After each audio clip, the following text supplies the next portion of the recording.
Hi, and welcome to this episode of Great Minds Print Alike, where I get the opportunity to speak to great minds in our industry and our business about all things marketing. I'm joined today by my co-host, John Bailey. Co-host. Like it. John Bailey. Like it. And also David Wood, co-founder of Pavement Creative in Sheffield. David, welcome to our podcast. Thanks for having me. One of the reasons, or one of the many reasons that I've invited you to join us today is because John and I did a podcast a few months ago, and it was about the challenges that we've experienced as a growing business in terms of scaling not only the business in general, but also scaling our marketing. And one of the things that I've, I suppose, grappled with over the last couple of years is that our business has got a lot larger, has been that piece of when it's been appropriate to grow the internal team from a marketing perspective or outsource, whether that be to a consultant or to an agency. As the founder of a creative agency, I wanted to get your take on that. But before I ask you to answer that question, talk to me a little bit about your journey as a creative. How long have we got? Quite a while. Oh, yes. Okay. Well, I'll start. I'm a graphic designer. I went to uni and did graphic design, and but through that process, entered the world of work. I did say to my wife last night, it was in 1986, my first job. Anyway. Leah, do you know 1986? Working at some big name brand agencies down in London. The short version is, came back to Sheffield, missing home and friends and all that sort of stuff. Started an agency with my business partner, Maria Vardy, who you know, and grew that business through the 90s, early noughties, eventually sold it to J-Wing. Maria and I then became joint MDs of J-Wing, and I was there for 8 years through that process. Really enjoyed it, met some wonderful people, and learned a lot about running a much bigger agency. But the thing I missed was I wasn't as involved in work and doing work as I wanted to be. Okay. And a friend of mine had just sold his agency in London, and we got chatting, and Pavement was born from that, really. And we're a small agency, lots of experience. Jan, who you know as well, has joined us now on the strategy side of things, and we're primarily a brand agency, I would say, but that means creating and developing brands, doing brand campaigns, activating brands, etc. So it's broad in that sense, but yeah. So you're going to be an advocate of businesses using agencies, but I guess from my perspective, what are the red flags, I guess, in a business of when it's a time to start considering third-party support? It's interesting. Look, I've known Precision Proco as it is now. Yep. I think we were the first customer to ever put That is actually true. a piece of work through the original business. And I think we were your first customer as an agency, right? Yeah. Years ago. So we've kind of grown together, and I think, what I think when I look at your business and when we've worked together, both as me as a supplier to you and you to a client to us, that's a sort of, in the context of what we're talking about, let's talk about really more when I've been a supplier to you guys. You've always been a really marketing-led business. You're printers, but the marketing aspect of it, and the brand and the persona of the brand, and as everybody knows it and everybody loves it, has been, it's core and it sits at the heart of what you do. What John has done over time is worked with us when we need to supercharge things or there's been a significant change. Yeah. Maybe that's in your world, when digital and personalization came in, because we're talking a long period that we've been working together through to colour TV, that sort of stuff. Yeah. So So Email. it's interesting because, you know, there's a point, I think, whereby businesses, if they're marketing led in the way that you guys are, then, you know, you're going to need that support. Yeah. I do think It's true. It is true, actually. If you think about that, I hadn't thought about that. So we're a manufacturing business that's always been really pushed on marketing, putting out there, right? Which we've always done. You were a client at one point. Was. So you saw it from that side. You were a client and a partner at that point. And you're right. I think what we've done is over the years, when there's been a significant step change, whether that's technology driven from us, or market driven, or customer driven, or an acquisition, a merger, or some kind of change in leadership, when it's required a different direction, that's when we've really engaged with external agencies to supersize it. What I think is really the interesting debate is how, at what point did we feel like we should have the in-house resource versus the outside? you've gone about that. You know, you only worked with agencies, and then you've brought some internal resource in, and I think, you know, and rightly so. I do think, you know, so I think there is. We work with lots of clients who've got internal teams. Okay. That's fine, and you know, I'm quite an advocate for it but I do think your expectation of what an internal team can and will do for you has got to be very clear. Yeah. And you know, otherwise it's a lot of pressure on that internal team to deliver what sometimes an agency can deliver. I mean, we were talking off camera earlier, weren't we, about I've just been doing a piece of work for a client, and we rebranded them. Most of the work we do for them is digital. You know, it's online. But wait for this. They're just about to celebrate a 10-year anniversary, and I was talking to the owner and just said, look, I feel we need to do something with a bit more impact. And we got talking about some direct mail, and he was like, well, what can it do? And so I went back through my archives, and this little fella here, the little helpy, when I was looking at some of the best work I've ever done around, you know, direct mail and impactful stuff, has been, quite honestly, that the work we've done with you guys, with the helpies, with the Happy Air campaign. My favourite campaign. Genuinely the most creative, most impactful piece of thing. And I took those guys through that work and showed them, and we talked about it. And now we're in, and now we're doing, you know, a printed DM piece for these guys. It's if you go back with what we said a minute ago about coming in when you do these big pieces, if you think about that with our journey with the Happy Air, with the helpies, with the, you know, all the other stuff, actually what they have done is they've then set the standard for the next period, and we've utilized those, the bit that we've brought in, the expertise he brought in to give us a different way of thinking. We've then explored that internally and implemented that internally for us on period. That's what I like about the situation we have, and what I think people should do. I like the hybrid approach, because I feel if you only have in-house, you can very quickly become stale or institutionalized into the same thing. You're not, but you can be, right, easily.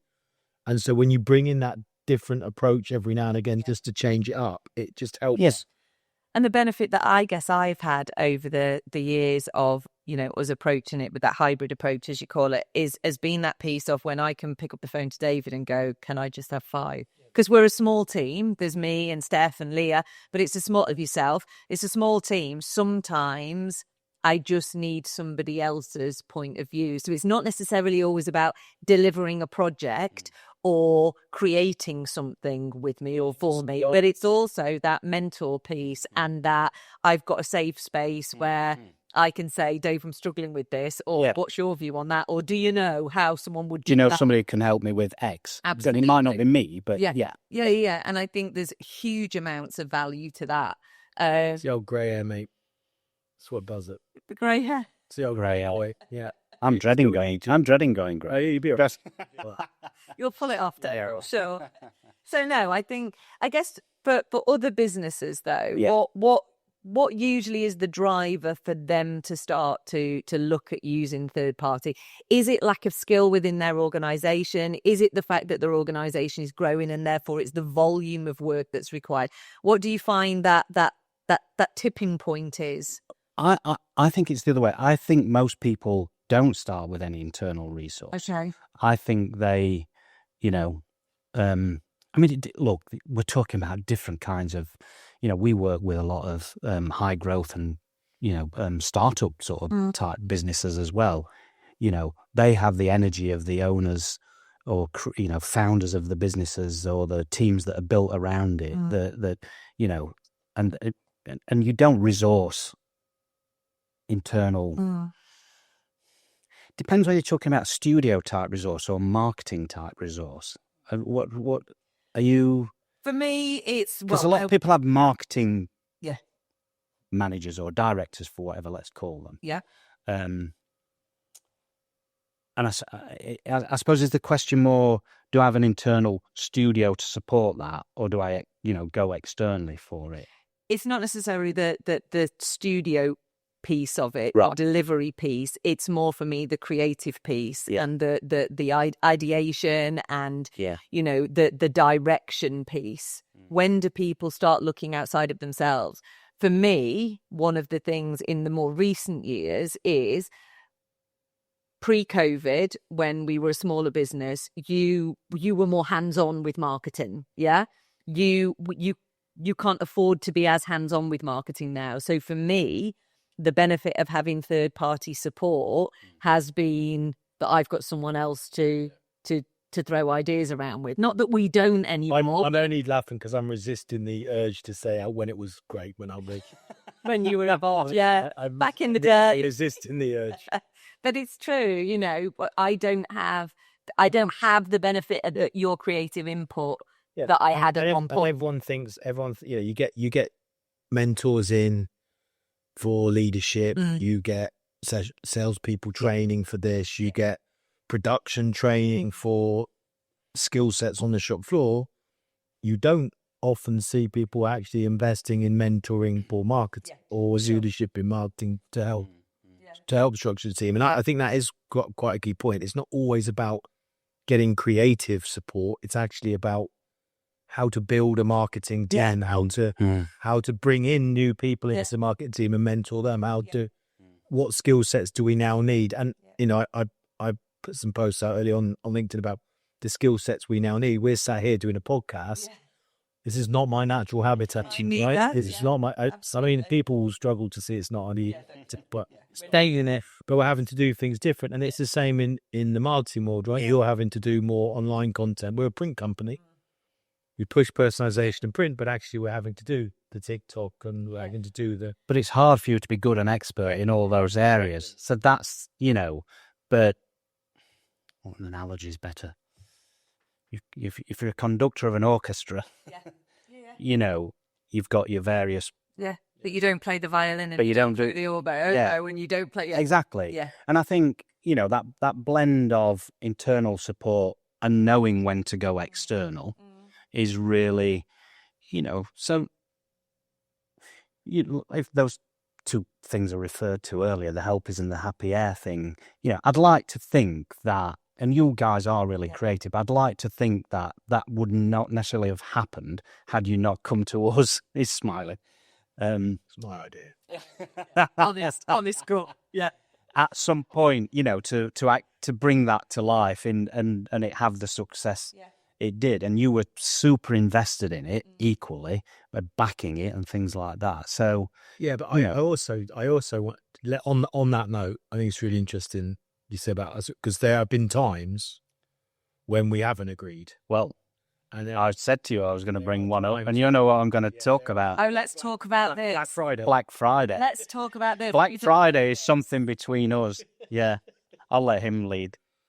So we were going for a rebrand from said at the time production company to Proco. Everyone knew us as Proco anyway. I'm just adding that in there. Yeah.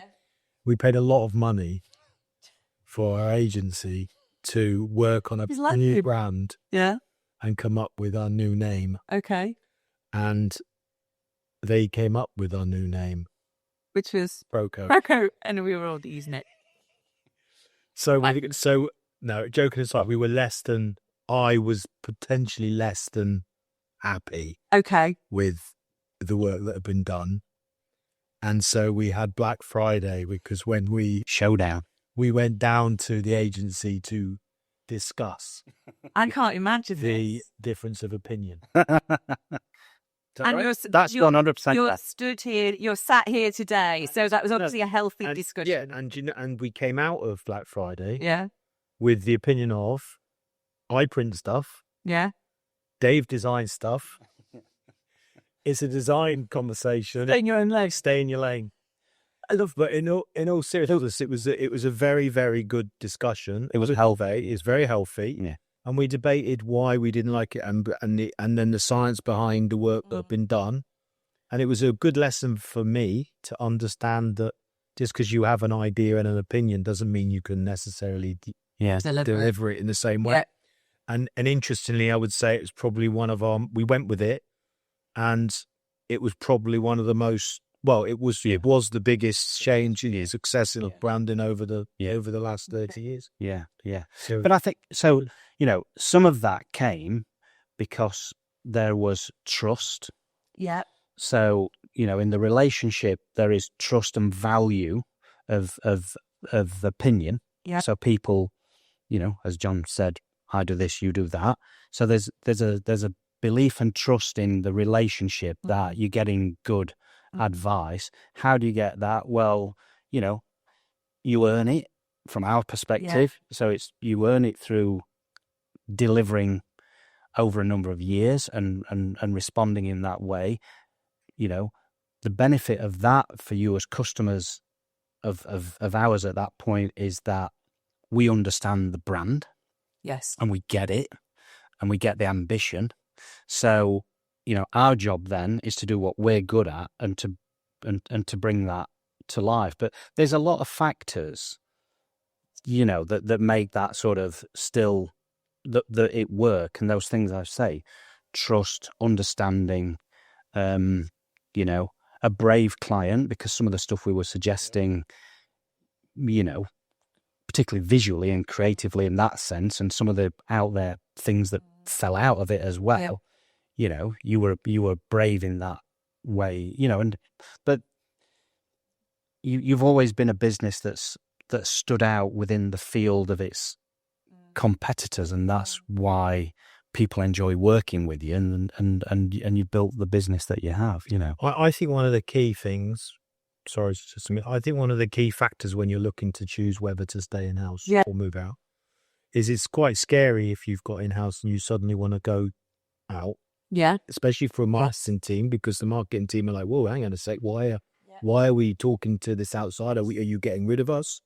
Are we going to be, am I going to lose? Am I going to lose control? Where's this value?" So there's an element of that as well. Yeah. I think finding the right partner to outsource to is really critical. One of the reasons why I've used, and we now have used Dave and his businesses for so long, is that although there's a healthy debate about which direction we should go in, there's an understanding and a respect and appreciation of the roles and what we all do.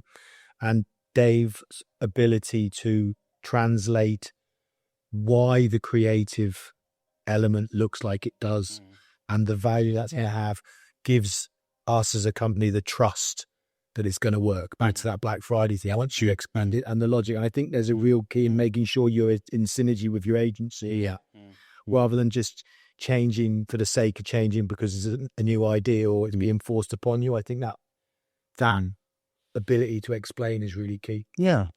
And that,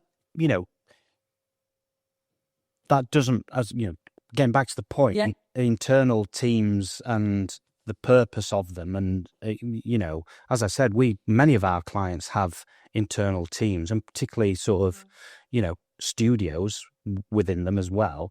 And the role and function that they play is important.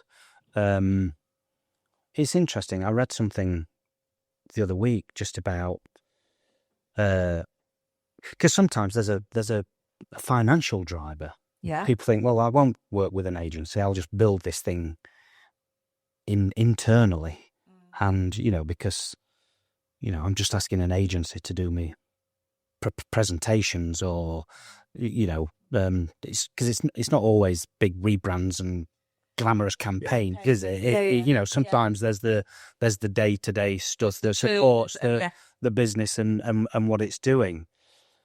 But what surprised me was, and it only surprised me because I sat down to properly think about it, was it's interesting the cost when you think about building an internal resource. If you were to do it properly, it's actually quite costly. Yeah. Salaries, technology, all the things that you need to do the job. And actually, if you truly looked at that cost and thought, that's interesting, it's X, let's call it. Would you get rid of everyone? It could get into if you were to do that properly, a 4 or 5 man internal studio resource. I'm not talking about marketeers or that. I'm talking about a studio resource. The cost of that could easily be it's a lot. £300,000 to £400,000 a year. Looking quite easily, salaries and looking wider than that, looking at the whole remit of marketing now, which is so wide, covers so many areas in an organisation, and also is forever changing. Yeah, one of the things that I kind of sometimes struggle to get my head around is the bit of, well, if I resourced for what marketing looks like today, will I be resourcing correctly for what marketing's going to look like in 5 years' time? And if I'm, investing in internal teams and internal resource, is it going to have the longevity that I need it to have? Can I be as flexible with those individuals as I could be if I was to use a third party to support me? Yeah. And frankly, they have that problem of keeping those individuals up to speed, keeping those individuals skilled in the right way, rather than me having to manage that internally. And quite honestly, you can turn it on and off as well. Well, yeah. Because it's, but I'm not saying one is right or wrong, really. I think it's about, every individual business and what their purpose is and what their, expectation is from it. So just exploring the creativity side of things more, and going back to thinking about when, the campaigns that we've done together and the rebrand work that we've done together. Yeah. One of the concerns I know a number of, and John alluded to this earlier, a number of marketeers have in terms of letting go of a bit of that control, is that piece of creativity versus process. Yeah. And those of us who are particularly creative often kind of fight against process because we need to be a little bit more fluid. We want to be, just that. We want to be creative. If you choose to use an agency and outsource, surely there's a need to put process and metrics in to track performance and things like that. And is that then contradictory to being creative? How do you feel about that? Good question, eh? Thanks. Good question. Test that one. Yeah. Put it on the spot. Exactly. Yeah. Sweat. So, I think, look, you need processes. Yeah. Of course you do. I think it depends. So there's 2 things at play there. There's commissioning work. Yeah. Sorry, marketeers out there, but a brief would be nice sometimes, rather than just a phone call or a chat. You've changed. Yeah. So. Damn, I've been doing it wrong. Yeah. Don't listen to it. And I think, some clarity around that. I've been doing this long enough to know that some sort of. Referring to John here specifically, Actually, look at me with some clarity. It'd be nice. Well, I suppose the brief sets the fundamentals, doesn't it? This is what we're trying to do. This is what we want to achieve. Yeah. It could have some of those metrics in it from the start. Probably, should do, because what's the point in doing it otherwise? So, yeah. But equally, we talked earlier, didn't we, again, about, people communicating through a single channel. Yeah. You know, because I said to you earlier, you know, I've get some clients literally just WhatsApp me, and that's the communication channel. If I send them an email, they don't really respond to it. But they'll respond to a WhatsApp. You know, you've then all the various Slack, Trello, Teams, you know, Teams and stuff going into it. It's really hard to track the work, how you share work, how you comment on work, and you go back and forth. So there's undoubtedly, but then equally, and this is speaking from a creative, process really bogs people down. And I think there's a point where if you're working with a relatively small agency, say like what Pavement is now, if it was too bogged down in process because there isn't headcount to manage all of that sort of stuff, you'd be burning time and money on some of that process stuff. Okay. But yeah, there's a balance, I think. I think there's a balance to find where you don't. So on the flip, when there is no process, what's the pitfalls of not having process with your agency? Yeah, well, you're relying heavily on a relationship, are you, and an understanding. So, and joking aside, we probably don't. We probably haven't always given David the strongest of briefs, but we have. You, not me. But there is an understanding. There's a long-term relationship there. Yeah. So we get each. I don't really need scenario. Yeah. But when you're first starting out, surely there needs to be more process until you get to know each other. Yeah, I'd agree, and it depends what there's. It depends if we're talking just the running of projects process, which is just communication in whatever channel you decide to do that on.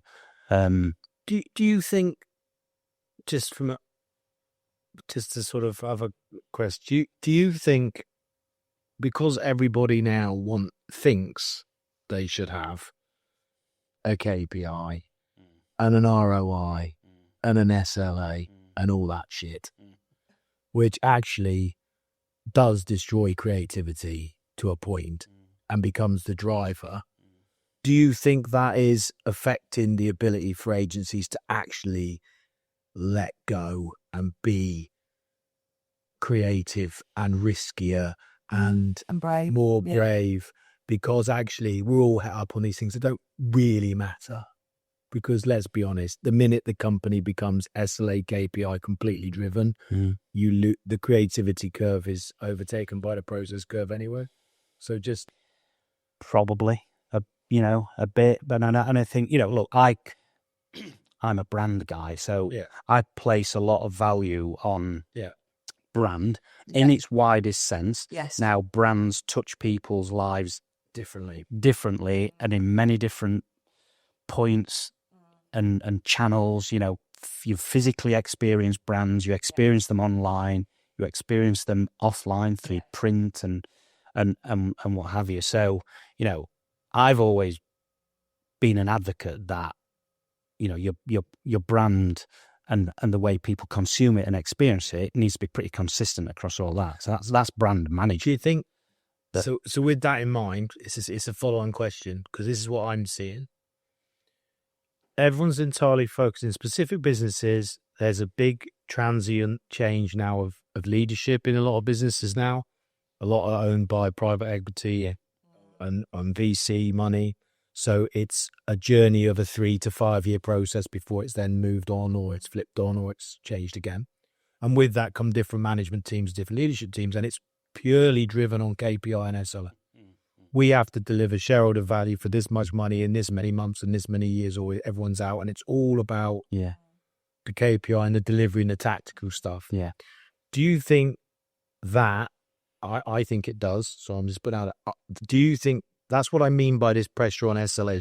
Not the stuff we have to do to measure whether it works, but this all the money and the focus goes on delivering over a 2 to 3 year period. And then what happens in 2 to 3 years or 5 years when those people change out and move on? It's somebody else to do the same. but where is the overarching time and love and care being spent on the brand? Because the brand has to last longer than 3 years, 5 years. So it has to last another 20 or 30. Yeah. Well, I mean, all good brands do, don't they? All good brands, have to live in that space, and you do see examples of new people coming in, taking great brands, feeling that they need to do something with them, and it can be a disaster. It can equally be a moment of change, and so I'm not. I think the hysteria sometimes, particularly the ones that make the main, news, just because some is a bit, it's a bit odd. But I do think maintaining that, that core value of the brand and its essence and its spirit. Now, that can mean it manifests itself differently. Brands constantly reinvent the ways to communicate and talk to audiences because audiences shift. Yep. Your customers, when we all, worked on First Direct a lot, when customers were First Direct advocates in the 90s, although all those people are like me now and they're 60. It needs a and so there's, but the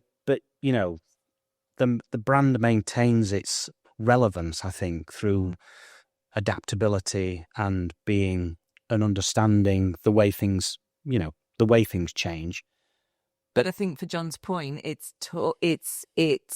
this reliance on, I think, this reliance on KPIs, particularly in organisations, sometimes feels that it takes away the understanding of the importance of in a marketing sense. Digital's brought a lot of that, hasn't it? Because the sort of measurements on a surface level are clicks and likes and whatever in its most basic sense. So I think, but there is a movement back even in that world through search and everything, an organic search and, where brand matters, says the brand guy. But, when you're at a point where you're faced with a decision and you could be that consumer and you could be going, well, whatever channels brought me to this decision process, whether that's a physical thing, I'm in a shop and I'm looking at 2 different things to buy, or I'm online and I'm going to click buy that one or buy that one, brand comes in. And I think that sort of, that's where that investment in that. And do you think it's as important in a B2B world as it is in a B2C world, brand? I think it is, yeah. I think it's sort of, because... I mean, we do, because that's why we do what we do, but... Well, and,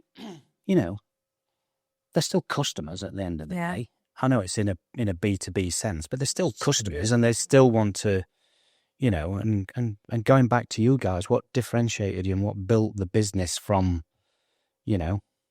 2 guys in a shed starting it to what it is now has been, I would say, fundamentally built on brand. But your brand has been about service, quality, but being a bit different as well, and personality. So it's always had that in whatever manifestation it's always had that running through it, and that's what's important because, I mean, your world's changed massively. Yeah, a little bit. Okay, so if just to go back to that piece of when to use an agency, when not to, for those people who are watching or listening in and they're thinking that maybe they should be either considering how they structure their team or whether they go outside to grow or scale their capabilities.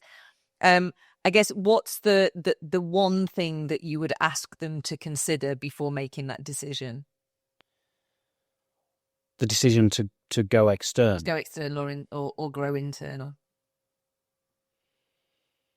I think you have to have a really honest look at what you're trying to achieve. Probably do a deep dive, really understanding the needs of the business. We were touched on it earlier. There's a lot of day-to-day stuff that is probably best done by teams. Not to do, but then it's hard, even within internal teams, you've got quite different levels of internal teams, haven't you? And so, I don't know, you don't want to demoralize an internal team by only ever going externally when there's a really nice project to work on.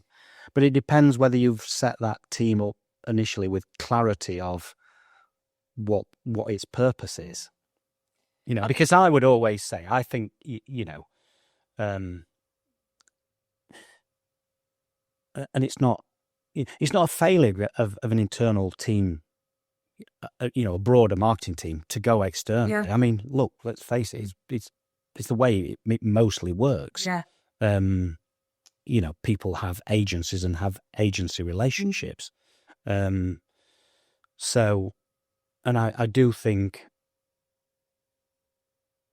there's a responsibility on you guys to find that right agency. Yeah. It might not be one agency. There might be a number of agencies you need to work with. Our world, the agency landscape's fundamentally changed from, what were ad agencies and design companies into integrated agencies. Digital comes along, then digital disperses into It's also complicated. e-commerce. And Almost like you need an agency to help you decide whether you need an agency. Yeah, It's second agents. An advisory agency for agencies. But it is, and that's why I think so many people like me can potentially stall at that point, because it does feel quite complex.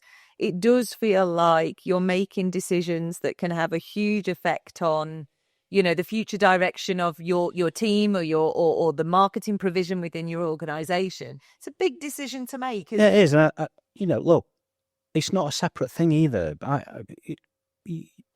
Because of some of the kind of businesses that we currently work with, we're really intertwined with, we're delivering work that's aligned to business strategies, not just marketing strategies.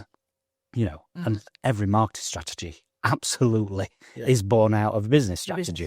Should be. Yeah. So you don't want people going off here doing one thing and when the business is heading in another way. So, I mean, I think there has to be real alignment of that thing. And I think then that would probably say, you'd probably come to that conclusion, okay, well, if this is what we're trying to achieve, we probably do need a bit of external help at some point. So just from an agency perspective, what makes a good client? And don't say me and John, because we know that already. Yeah. But what makes a good client? Oh,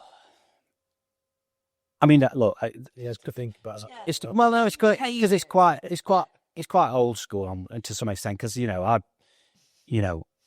I've got clients I've been working with, even beyond you guys, which is Wow. is well, look, this has been a 30-year relationship. So it's like, but I've got other clients who are some of that stuff. So I do think building some, and sometimes you work together, and then sometimes there's 2 or 3 years where you're not doing anything, but then you come back together or whatever. I think a good client knows how to choose a good agency. So I think there's there's something on you guys, because I think that the temptation sometimes is pitching, and that's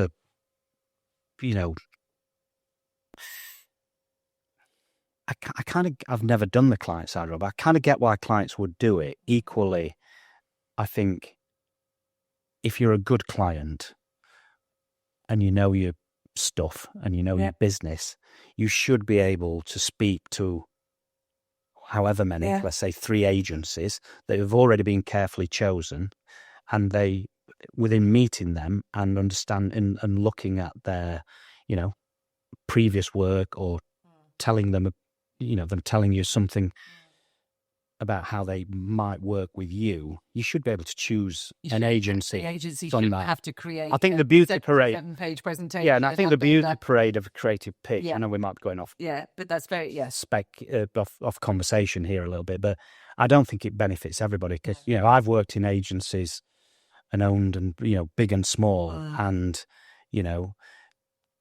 you could get amazing work from small agencies, but they don't have any capacity to do the pitch. to pitch. Yeah. And so you might be missing out on commissioning the right people for you, because, and those people tell you now, and those smaller agencies, your work would mean so much to them. More to that, And what you would get out of it ultimately.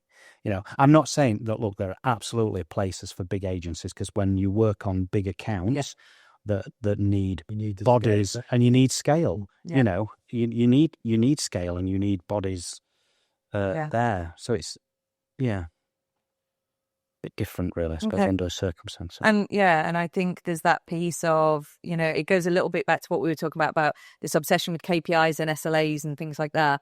I kind of feel like in the world that we live in, we sometimes miss out on just knowing in our gut and making some decisions based on gut and how we feel about people and about businesses. And some of those intangibles, that brand in particular, measurement of brand. I know you can measure brand, but it's quite a long-term thing, but it's pretty fundamental to some of the decision-making that we've talked about. I think if you've got a campaign that you're doing, and you've got some expectations of that campaign, absolutely measure it, and be clear from the off what those measurements are going to be. But equally, I would say that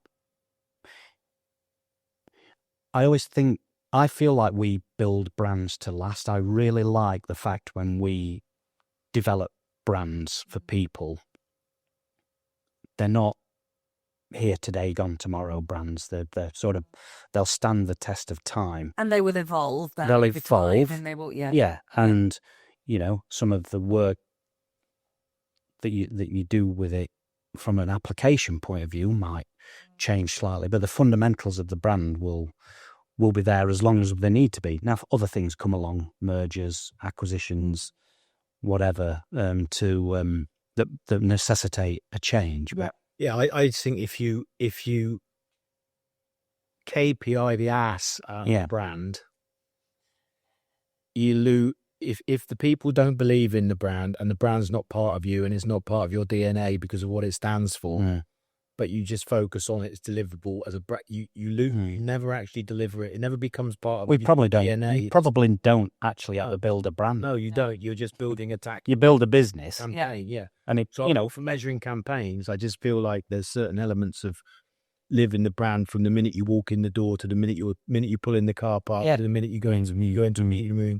The minute you do a podcast, that's what the brand has to encompass all of their behaviours and it's hard. It's hard now because, well, it is because there are lots and lots. You're not sure it is? Oh, okay. Right. I think all the tools. I'll tell you that. I think all the tools available now is pretty easy.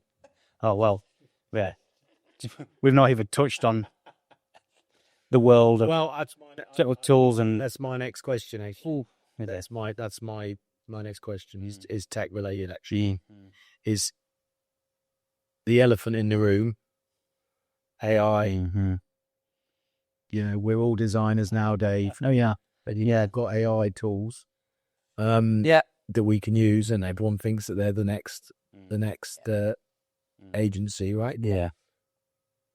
What's your thoughts on it? Is it going to help agencies because it's going to differentiate what real creativity and talent is, or is it going to Hello, Ian. It's so going to impact, obviously, and I think we'll need to find its place. It's going to get smarter. I think that's the difference. I know we talk about it has tools to some extent, and you could ask and say, particularly the amount of people that are using, I do, using ChatGPT to sort of get them going with some copy. Yeah. I even had an instance recently where, the small brand who we're working with, the guy who was running it, who's literally in, Fitz Kitchens, had asked it to write a marketing plan for a startup kitchen business. And it does. And it was pretty good. Yeah. The role in some of these instances is you still need the initial direction. You still need to have had the initial thought process. The delivery can be quite different, and there's lots of tools to support delivery. Yeah. But I think from that creativity perspective and that initial direction, creative input, I don't think there will ever be a replacement to us having that ideas. And I think that's going to be the challenge for agencies to sort of go, yes, there's this world here. We understand it. We accept it, and it's going to deliver X, Y, Z. But actually, currently, you're still going to need us to do this. And I did an episode recently where I was saying that thing of episode. We did an episode of Great Minds Print Alike recently, where I was saying, help, I'm in AI overwhelm. And I almost need that, we go back to what we said earlier, that support and that mentorship to help me work out when it is appropriate to use AI. So I just think the relationship with the agency and the input from the agency will bend and flex a little bit to allow for the fact that there's new tools available. I think it's a great thing. I think if you go back to when the internet first came out, which we're old enough to remember, the panic was there about, does this get rid of print? Does this get rid of agencies? Does this get rid of copywriters at the time? And actually it got rid of the people who didn't want to embrace it, but the ones that embraced it actually pivoted and went down a different route, and actually has made the businesses that are now successful today. I think we had the same situation here.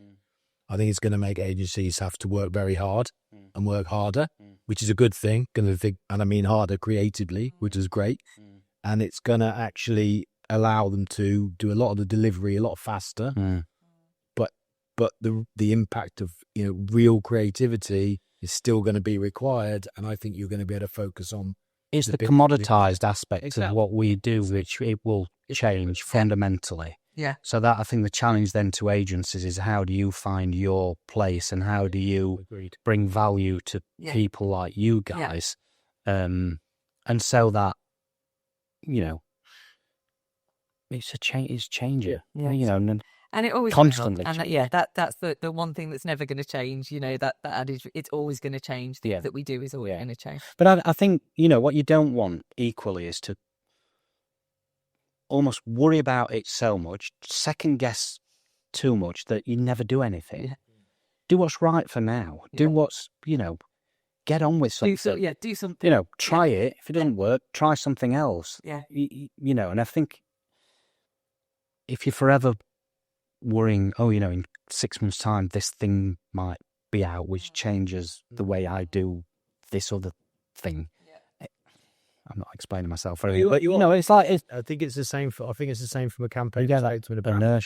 Is get the boat out of the dock and course correct as you go. Right? Yeah. You've got to you just got to go out there and be brave. Yeah. And I think that's back to the decisions we've made about whether internal and external, whether campaign, no campaign, whether an edgy campaign or a safe campaign. Yeah. It's always been about, let's just go for it, do it, see how it lands, course correct if you need to course correct, but let's just get out there. And I think if you do that with the right drive behind the brand, because you believe in it and what you're trying to say, and you feel it, then most of the time you're the people you're trying to hit see it as well, because they know it's part of you. It's because it's authentic, right? Yeah. I think the challenge I'm seeing with some of the sort of internal thing, particularly internal agency stuff, if you get a client whose sector's having a really hard time, it's tough at the moment. Yeah.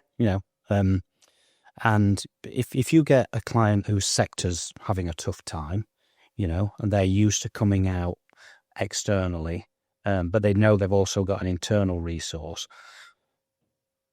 The temptation, is to go, right, I'm going to draw back, budgets are down, Yeah. I mean, it's probably not the marketing person having, it'd be somebody else cutting their budget or asking them to save money. So then you go internal on that. I think then if your team internally is not geared up to deliver what you really need, that's where it feels, it's okay. We've done something, but It's not going to have the has it really brought any value or impact in that? And I know that's easy for me to say because it's not my money, and I've owned and run businesses and currently do, and I know the challenges around spend when things are tight. But it's that's why that whole understanding the true cost of running something internally is interesting, because actually when you add it all up and you look at all the factors and it puts out a number at the end, you could actually think that's quite a substantial budget that you could expend. You could spend externally, and as I say, if you need to turn it off, you can turn it off. So anyway. For all those marketers out there who are kind of grappling with that piece of do I go agency, do I grow internally? Yeah. What's the one takeaway that you'd like them to take today? Go external. It's not a That's it. Cut. I think it's a case by case. I'm just copying out there, but it's a case by case basis, really. I don't think there is, one reason to either to do one or the other. Particularly, if you've already got, an internal team. I would just say don't. Make sure you understand the true value of what an external agency brings. My advice would be, you have your internal team. Yeah. If you've already got an internal team or you're thinking of developing an internal team, is what do you need that internal team for? So you've got internal comms, you've got internal messaging and sales support, all that, and you've got the sales support and the tactical stuff. I think that's very effective done with an internal team. So do I. Okay. Very difficult to do agency deliverables on internal comms and stuff. So you've got those requirements. So what do you do to bring those in? Right? And then I would say from an internal team perspective is to be brave and not to be scared to be talking to agencies about advice, mentoring. It's not always about engaging the agency to say, I want to pay X amount for a big campaign. Yeah. Agencies are there to consult and to advise and to mentor and to guide, not just to suddenly hit you with a great big bill for design. So I think it's about finding an agency that wants to grow with you. As Dave said earlier, agencies do come and go in your life sometimes. Yeah. They're in for a big campaign and they go. But if you can find the agency that you trust has your values and your brand values at heart and know how to execute it, then over a period of time, the execution becomes cheaper as well because they get you and it's easy to do. So it's quicker. Well, you get there quickly. But you can get that guidance then. So then you do get that mentor. Yeah. And then it's not about a them and us or an internal, external. For me, it's really about what you need at the time and what's best to execute. Deep understanding. And it's about, and it's about making the internal team responsible and accountable for the brand and the marketing, and then giving them the accountability and the trust that if they feel comfortable going to get an external, then they should be allowed to get an external. Okay. And I think, that external agency equally needs to be, know how to work with internal teams as well. Yeah. That can't be a battle. No. If your external resource isn't complementing your internal, you've got a problem there. No. You've got to get on. You've got to sort of understand the benefit of each other's of working together. Guys, I could literally sit here for hours chatting to You you will two it. about those, and I will it, but yeah. But no, I could, and there are lots of subjects that we've kind of brushed over today that I'm sure we could talk about in more detail. We'd love to have you back, Dave, to talk to you about some of those other bits and pieces. But for now, thanks so much for your time. Really appreciated it. Really enjoyed that conversation. Thanks for listening to this episode of Great Minds Print Alike. If you would like to subscribe below, please do so. If you would like to let us know of any subjects that you may want us to cover on a further edition of Great Minds Print Alike, please pop them in the comments.